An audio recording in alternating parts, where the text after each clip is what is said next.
नमस्कार फ्रेंड्स, स्वागत है पोटेंशियल आईएएस के यूट्यूब चैनल में। मेरा नाम है राकेश।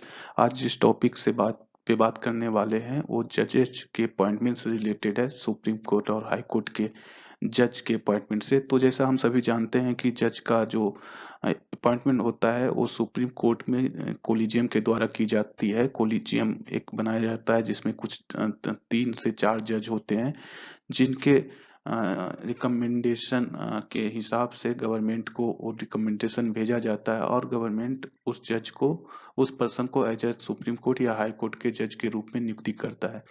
तो आज यह जो टॉपिक है उसके बारे में हम समझते हैं। तो सबसे पहले कॉन्टेक्स्ट जान लेते हैं।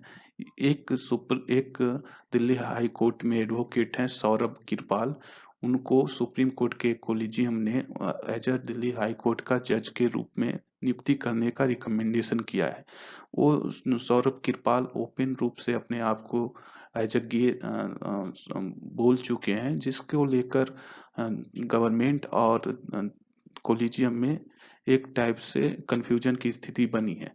तो यह जो टॉपिक है, यह जो स्टेटमेंट है, sexual orientation has nothing to do with the ability of a person to be a जज, यह सुप्रीम कोर्ट के चीफ जस्टिस का स्टेटमेंट है। यह एक किसी कन्वेंशन में बोल रहे थे, जहां पे इनका कहना था कि किसी व्यक्ति को एज जज बनाया जाए कि नहीं, उनके काबिलियत पे निर्भर करता है, ना ही उनके सेक्सुअल ओरिएंटेशन पे। सेक्सुअल ओरिएंटेशन को एज अ जज होने से कोई लेना देना नहीं है। अगर सौरभ किरपाल को भारत में किसी हाई कोर्ट का जज बनाया जाता है, जैसे कि दिल्ली हाई कोर्ट का जज अगर बनाया जाता है, तो पहला भारत के गे जज होंगे। तो चलिए समझ लेते हैं सौरभ किरपाल के बारे में। सौरभ किरपाल अभी दिल्ली हाई कोर्ट के एडवोकेट पोस्ट पे हैं और ओपनली गे हैं, अपने आप को ओपनली गे कह चुके हैं। सौरभ किरपाल के जो फादर थे बीएन किरपाल, वो भी भारत के चीफ जस्टिस ऑफ इंडिया रह चुके हैं। सौरभ किरपाल ने फिजिक्स में ग्रेजुएशन किया सेंट स्टीफेंस कॉलेज से। इसके बाद वह ऑक्सफोर्ड से अंडर ग्रेजुएट की डिग्री किए लॉ में, और फिर कैम्ब्रिज से मास्टर डिग्री किए हैं। वो अभी दिल्ली हाई कोर्ट में सीनियर एडवोकेट पोस्ट पे है, और उन्होंने कुछ किताबें भी लिखी है, जिसमें एक जो प्रमुख किताब है वो है sex in the supreme court, जो कि है रिलेटेड है कैसे लॉ ने भारत की जनता का डिग्निटी का ख्याल रखा है, specially in term of sexuality. कैसे लोग सेक्सुअलिटी को, भारत के कानून ने लोगों की सेक्सुअलिटी का सम्मान किया है। तो चलिए आगे बढ़ते हैं, समझते हैं गवर्नमेंट का क्या ऑब्जेक्शन है और उस ऑब्जेक्शन का ग्राउंड क्या है। तो सबसे पहला ऑब्जेक्शन को समझने से पहले हम यह समझते हैं कि यह पहली बार नहीं है जब सौरभ किरवाल का नाम किसी कोलिजियम ने जज के रूप में जज बनाने के लिए आगे बढ़ाया है।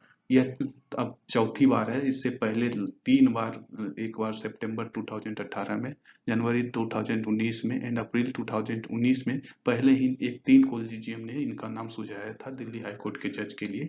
और यह चौथी बार है जो कि मार्च 2021 को किसी कोलिजियम ने इनको एज अ जज बनने के लिए नाम सुझाया है। तो ये बार बार गवर्नमेंट ने इनका नाम को ड्रॉप कर दिया है, और गवर्नमेंट का इनके प्रति एक ही बहुत ही कड़ा अपोजिशन रहा है।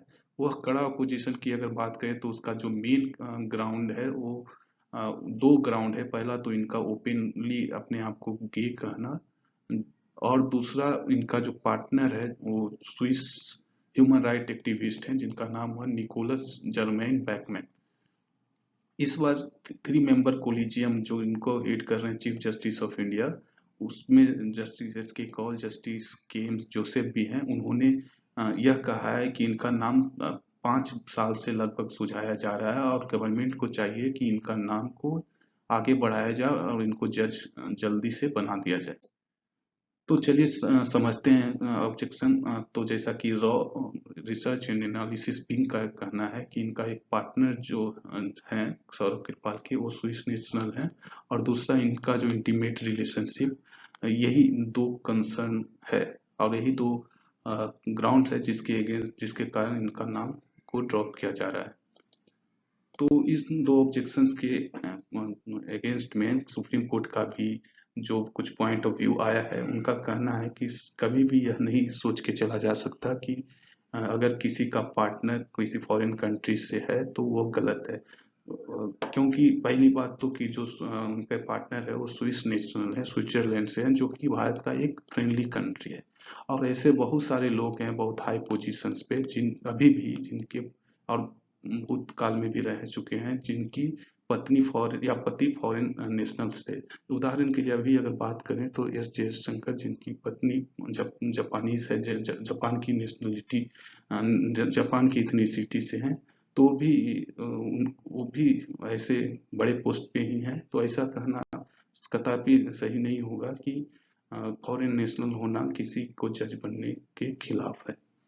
दूसरी जो ऑब्जेक्शंस है वो है उनके के रूप में, तो सुप्रीम कोर्ट इसको इस ढंग से बोला है कि उनको ओपनली अपने आप को गे डिक्लेयर करना या सामने आके अपने आप को गे सेक्सुअल ओरिएंटेशन के रूप में बात करना उनके पक्ष में जाना चाहिए, क्योंकि किसी भी एक जज के प्रोस्पेक्टिव कैंडिडेट के लिए एक अच्छी बात है कि वो अपने चीजों को लेकर अपने ओरिएंटेशन के लेकर एक क्लियर कट व्यू रखता है और कोई सुपरफिशियल नहीं है। तो यह तो जो उनके ऑब्जेक्शंस थे, गवर्नमेंट का जो ऑब्जेक्शन है उसका रिस्पॉन्स सुप्रीम कोर्ट ने इस ढंग से किया है। तो अभी भी कंफ्यूजन की स्थिति बनी हुई है।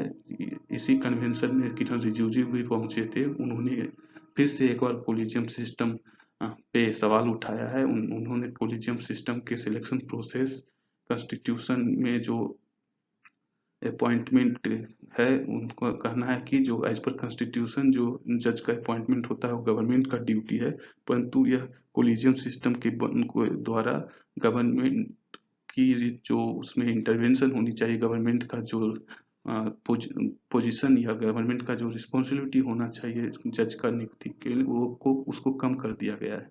अभी अपॉइंटमेंट ऑफ जज को एज ए जुडिशियल वर्क समझा जाता है, जबकि यह जुडिशियल वर्क नहीं, एक प्योरली एडमिनिस्ट्रेटिव इन नेचर है।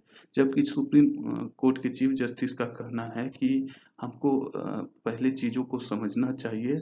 अगर हम कोलिजियम सिस्टम अभी सही ढंग से काम कर रही है और कोलिजियम सिस्टम में किसी भी प्रकार का छेड़छाड़ या किसी प्रकार का आउटसाइड इन्फ्लुएंस जुडिशियरी के इंडिपेंडेंस के खिलाफ है, और इस ढंग से संविधान को जो तीसरा एक पिलर है जुडिशियरी, इंडिपेंडेंट जुडिशियरी, उसके खिलाफ जाता है। तो अभी भी ये मैटर अभी भी ज्वलंत स्थिति में है, अभी भी डिस्कशन में है। आगे भी कुछ बातें इस पे आएगी तो हम लोग बात करेंगे। तब तक के लिए अभी इतना ही। अगर आपको यह वीडियो पसंद आया हुआ तो आप इस चैनल को सब्सक्राइब कर सकते हैं और अपने दोस्तों के साथ भी शेयर कर सकते हैं। तब तक के लिए धन्यवाद।